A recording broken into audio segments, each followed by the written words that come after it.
बोलो जयकारा, बोल मेरे श्री गुरु महाराज की जय। सौभाग्यशाली प्रेमी गुरुमुखों, देखो हमारे ऊपर भगवान की कितनी अपार कृपा है कि हमें ऐसे संत महापुरुषों की शरण मिली हुई है। और फिर उससे भी ज़्यादा अपार कृपा है कि हमें उन्होंने नाम दिया हुआ है। संत महापुरुष फरमाते हैं, ये नाम में बहुत ताकत है। जितना आप इसको विश्वास करके जपोगे, उतना ही संसार के आपको हर तरह से सुख और खुशियाँ मिलेंगी और परलोक का भी सुख आपको साथ मिलेगा। क्योंकि नाम जो है ये हमारा कवच है, ये हर वक्त हमारे अंग संग रहता है। और जहाँ पे नाम जपते हैं वहाँ पे संत महापुरुषों की कनेक्शन हर वक्त जुड़ा रहता है। वो अपने भक्तों की हर तरह से वो रक्षा करते हैं, हर तरह से उनका ख्याल रखते हैं ताकि उनके भक्तों को किसी चीज़ की कोई प्रॉब्लम ना आए। अब देखो, एक भगत था, वो गया संत महापुरुषों के पास, जाके कहने लगा, महाराज मेरी फैक्ट्री नहीं चलती, कुछ कृपा करो फैक्ट्री चले। संत महापुरुष फरमाते हैं, नाम जपो सब ठीक हो जाएगा। वो फिर आ गया। अब फिर आने के बाद वो कहता है, जब नाम जपता हूँ तो मेरा ध्यान तो लगता नहीं है। फिर वो गया महात्मा जी के पास, कहता है, महात्मा जी संत महापुरुषों ने फरमाया था, गुरु महाराज जी ने, कि नाम जपो तुम्हारी फैक्ट्री खूब चलेगी। अब मैं जब नाम पे बैठा हूँ तो मेरा नाम तो उधर तो ध्यान लगता नहीं, फैक्ट्री की तरफ ध्यान लगा रहता है। बताओ मैं क्या करूँ? तो कैसे नाम का ध्यान लगे? फिर महात्मा जी ने फरमाया कि ये जो संसारिक चीज़ें हैं इनका ध्यान आपका नहीं हटना, इनको ज़बरदस्ती हटाना है और सुमरन पे ध्यान लगाना है। जब आप ध्यान लगाओगे तो फिर देखो, शुरू में दिक्कत होगी एक दो दिन, उसके बाद फिर आपकी प्रैक्टिस बढ़ती जाएगी, अभ्यास बढ़ता जाएगा और आपका ध्यान सुमरन में अपने आप लगता चला जाएगा। उन्होंने बड़ी कोशिश की, एक दो दिन ध्यान नहीं लगा भगत जी ने। फिर उसके बाद उन्होंने अपने मन को कंट्रोल करके उन्होंने बोला कि भजन में बैठना ही बैठना है। अब वो भजन में रोज़ बैठते, कई दिन हो गए, 8-10 दिन भजन में बैठते बैठते। तो एक बार जब वो भजन में बैठे अपने फैक्ट्री के अंदर जाकर, तो उनका ध्यान पूरा उस परमात्मा की तरफ लग गया, वो नाम में जप गया। उनको यही नहीं पता लगा कि मैंने फैक्ट्री खोली है, मेरे अभी मैनेजर आएंगे, मेरे बंदे आएंगे, कौन काम करेंगे, कैसे देखेंगे, उसको कोई भी होश ही नहीं रही। तो उस दिन जब वो सिमरन में इतना वो ध्यान में बैठ गया तो संत महापुरुषों ने कृपा की, उसकी फैक्ट्री चलती रही। 10-12 दिन 15 दिन बीत गए।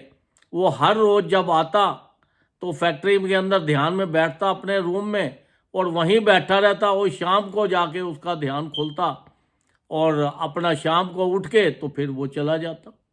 वो कहने लगा, अब तो फैक्ट्री काफ़ी चलने लग गई है। अब एक बार कुछ दिन बीत गए, 15-20 दिन, महीना बीत गया। तो एक बार एक उनका जो फ्रेंड था वो आया, दोस्त उनका, वो कहने लगा उसको, कहता है, आजकल तो फैक्ट्री नहीं जाता, क्या बात है? वो कहता है, जी मैं हर रोज़ तो फैक्ट्री जाता हूँ, मैं फैक्ट्री में ही होता हूँ। वो कहता है, मैंने तो फैक्ट्री में तेरे कई चक्कर लगाए हैं, तू तो कभी मिलता ही नहीं, वहाँ तो कोई और आदमी होता है। उन्होंने बोला, और आदमी? ये कैसे हो सकता है? कहता है, मैं ही होता हूँ। उन्होंने कहा, नहीं मैंने बड़ी बार देखा। उन्होंने बोला, कैसा आदमी है? उन्होंने बोला कि सफ़ेद रंग का चोला डाला हुआ होता है और सिर पे सफ़ेद रुमाल होता है और फैक्ट्री में बैठा होता है। और वो जो मैनेजर था वहाँ का, उसको भी वही मिलते और वो भी कहने लगा, मालिक एक बार मिला, कहता, मालिक आप आते नहीं, क्या बात है, ये नया आदमी आपने हायर कर लिए? वो कहता है, जी मैंने तो कोई हायर नहीं किया। कहता है, जी सुबह वो मुझे काम बता जाते हैं और फिर वो चले जाते हैं। और फैक्ट्री जो थी वो पहले से कई गुना ज़्यादा चलने लग गई, कस्टमर भी आने लग गए, माल भी क्वालिटी का बनने लग गया, खूब फैक्ट्री चलने लग गई। अब वो बड़ा सोच में पड़ गया और उसने अपनी घर पे जाके औरत से बोला कि भाई ये क्या बात है, मैं तो फैक्ट्री हर रोज़ जाता हूँ, लोग कहते हैं तुम फैक्ट्री नहीं आते। एक बार उसकी औरत ने कहा चलो आज दोपहर का टाइम है मैं जाती हूँ। जैसे ही वो फैक्ट्री पे गई तो वो तो अंदर भजन पे बैठा हुआ था, दो उसका आदमी। तो उसने उसको उठाना अच्छा नहीं समझा, उसने बोला अभी उठ जाएंगे। जब 3 बजे के करीब गई, 5 बजे फैक्ट्री बंद करनी थी, 2 घंटे बैठी रही। जब ध्यान उठा तो वो देखती क्या है कि अब उठे हैं, तो वो कहता है कि मैं आज फैक्ट्री, मेरा ध्यान इतना लग गया। तो वो बड़ा सोच में पड़ गया। तो सब लोग कहने लगे कि भैया तेरी फैक्ट्री में तो तूने बंदा हो रहा है। फिर मैनेजर को बुलाया उसने, वो कहता है जी आप हर रोज़ तो मुझे वो काम दे जाते हैं जो आपने बंदा नया हायर किया हुआ है। वो मैनेजर ने भी बताया कि वो ऐसा है कि सफ़ेद चोला डाला हुआ है, सफ़ेद रुमाल लिया हुआ है। तब उन्होंने, जो भगत जी थे, उन्होंने उनकी फ़ोटो दिखाई। जब फ़ोटो दिखाई तो वो कहने लगे ये तो यही तो थे। तो देखो संत महापुरुष जो होते हैं वो हमारे ऊपर कितनी ख्याल करते हैं, कितनी हमारी रक्षा करते हैं। कि देखो वो जो भी सच्चे मन से भजन करता है, ध्यान करता है, उसकी रक्षा वो खुद करते हैं। जैसे जैसे नाम में ध्यान लगने लगा और उनकी फैक्ट्री कहाँ चलती नहीं थी, वो इतना नाम हो गया, इतनी फैक्ट्री चलने लग गई। तो देखो ये नाम में इतनी ताकत है कि वो मालिक हर वक्त हमारे साथ है। ये नाम मत सोचो, ये जो नाम है हमारा, ये सोचो कि संत महापुरुष हर वक्त हमारे साथ हैं, हमारी रक्षा करते हैं, हर तरह से हमारा ख्याल रखते हैं। क्योंकि नाम के अंदर बहुत ताकत है, पर इसको विश्वास के साथ जो करता है। अगर आपने नाम पे तो बैठ गए भजन पे, पर आपका ध्यान तो कहीं और ही लगा हुआ है, तो वो बैठा, चलो ठीक है बैठ गए, पर वो आपको उतना पूरा लाभ तो नहीं मिल पाया ना। पूरा लाभ तो तभी मिलेगा जब आपका विश्वास के साथ उस नाम के अंदर ध्यान लग जाएगा। जब आप नाम में ध्यान लगाओगे तो नाम में बहुत ताकत है। फिर देखो ये संसार के कितने आनंद आते हैं, संसार की कितनी खुशियाँ मिलती हैं। आप हर वक्त खुश रहोगे, हर वक्त तंदुरुस्त रहोगे, सबके लिए अच्छा सोचोगे, अच्छा करोगे। आपके मन में कोई बुरे विचार आएंगे ही नहीं, क्योंकि उन्होंने देखो कितनी अपार कृपा करके हमारे लिए जगह जगह सत्संग आश्रम बना दिए। संत महापुरुष फरमाते हैं कि आप ध्यान नहीं भी लगता फिर भी आप सत्संग में जाओ।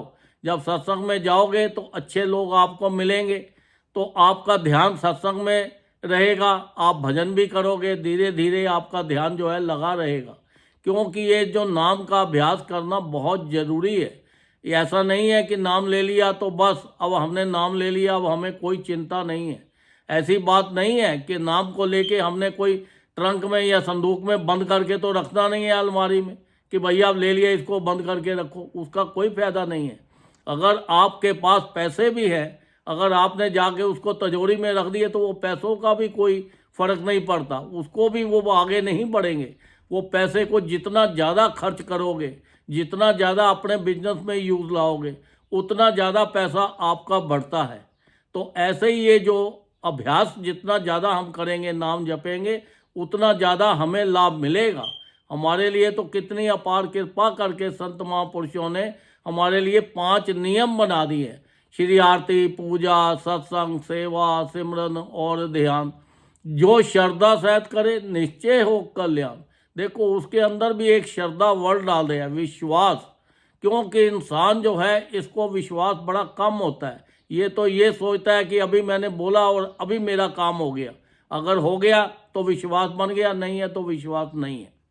तो इसलिए ये जो है इसको विश्वास के साथ जितना भी ज़्यादा से ज़्यादा आप नाम जपोगे उतना ही आपको लाभ मिलेगा। हमारे लिए देखो कितना अपार कृपा करिए कि जिस परिवार के अंदर ये 5 नियमों का पालन होता है, वहाँ पर संसार की हर तरह से खुशियाँ रहती है, वहाँ पे हर तरह से मौज रहती है, वहाँ पे किसी के घर में कोई दरिद्रता नहीं रहती, कोई दुख नहीं आते, कोई परेशानियाँ नहीं आती।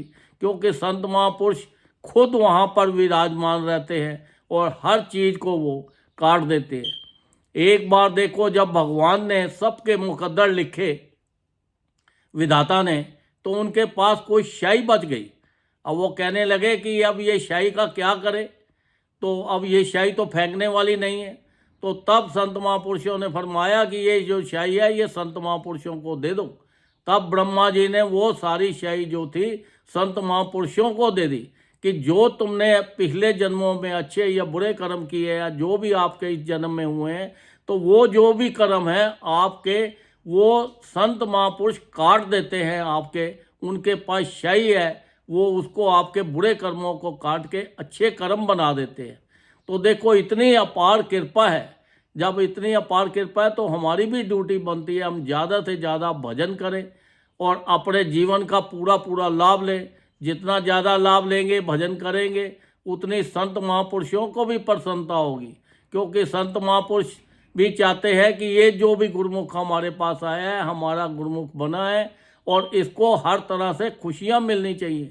खुशियाँ तो तभी मिलेंगी जब आप उनके हुक्म में चलोगे, उनके बनाए हुए नियमों का पालन करोगे, उनकी हर चीज़ मानोगे। तो अगर उनका हमने हुक्म तो माना नहीं, करते रहे अपनी मनमानी, तो फिर कैसे लाभ मिलेगा हमें। तो हमें तो ज़्यादा से ज़्यादा, जितना ज़्यादा हो सके नाम जपना है और सबके लिए अच्छा सोचना है, अच्छा करना है, किसी से ईर्ष्या नहीं करनी, किसी के पास ज़्यादा है कम है किसी की तरफ देख के कोई भी आपके मन में मनमुटाव नहीं आना चाहिए। हमेशा सबको देख के खुश रहो। जो आपको मिला है उसी के अंदर आप सबर संतोष रखो और उस परमात्मा का भजन करो। जब आप सबर रखते हो, संतोष रखते हो, तो देखो भगवान आपके ऊपर और कृपा कर देता है, आपको देता ही जाता है, देता ही जाता है, देता ही जाता है। तो इसलिए देखो उसकी तो हाथ खुले पड़े हैं सब। वो कहते हैं लेने वाले तुम बनो, मिलेगा तभी जब हम भजन करेंगे, उसका ध्यान करेंगे। तो इसलिए संत महापुरुषों की तो इतनी अपार कृपा है। वो कहते हैं इस लोक में भी लो और परलोक में भी लो, इतनी हमारे ऊपर अपार कृपा है। तो हमें ज़्यादा से ज़्यादा नाम जप के अपने जीवन का जो है पूरा पूरा लाभ उठाना है, क्योंकि ये मनुष्य देह, इसकी कोई गारंटी नहीं है कितने टाइम के लिए है। ये मत सोचो कि हम 100 साल जिएंगे, 50 साल जिएंगे, 60 साल जिएंगे, 10 साल जिएंगे, इसकी कोई भी गारंटी नहीं है। एक श्वास आया है, दूसरा श्वास आएगा या नहीं आएगा, इसकी भी कोई गारंटी नहीं है। तो इसलिए इसके जितनी ज़्यादा से ज़्यादा, इसका एक एक श्वास बड़ा कीमती है, ये श्वासों को पूरा पूरा यूज़ करो और ज़्यादा से ज़्यादा भजन करो। जितना ज़्यादा, क्यों कि पता नहीं अगला श्वास आएगा या नहीं आएगा। तो इसलिए ज़्यादा से ज़्यादा भजन करके अपने जीवन का पूरा पूरा लाभ उठाओ और उस परमात्मा का शुक्रिया करो कि जिसने हमें ये शरीर दिया है और ये भजन करने के लिए टाइम दिया है और संत महापुरुषों की शरण मिली है, नाम मिला है। तो उसका बहुत बहुत हमें थैंक यू करना चाहिए उस परमात्मा का कि जिसने इतनी अपार कृपा हमारे ऊपर की है। तो हमें ज़्यादा से ज़्यादा भजन करके और ये अपने श्वासों, कीमती श्वासों का पूरा पूरा लाभ लेना है। ज़्यादा से ज़्यादा भजन करके अपना लोक भी सुखी करना है और परलोक भी सुखी करना है। संत महापुरुष तो फरमाते हैं हर जीव को कम से कम 2 घंटे हर रोज़ भजन करना चाहिए। अगर 2 घंटे कंटिन्यू नहीं कर सकते तो 1-1 घंटा करके करो, 1-1 घंटा करके नहीं कर सकते तो आधा घंटा करके करो। जितना भी है, चाहे आप लेट के करो, बैठ के करो, टुर के करो, फिर के करो, कैसे भी करो। ये भजन जो है इसका कोई टाइम या कोई जगह नहीं होती। इसको जितना ज़्यादा ज़्यादा भजन करेंगे उतना ही हमारे पास हर तरह से मौज ही मौज रहेगी। अपना जीवन का पूरा पूरा ये भजन करके पूरा पूरा लाभ उठाओ और आप भी खुशी हो, आपका परिवार भी खुश रहे और आप संत महापुरुषों को भी प्रसन्नता हो कि देखो ये गुरुमुख है, भजन करके इसका जीवन सुधर गया। बोलो जयकारा, बोल मेरे श्री गुरु महाराज की जय।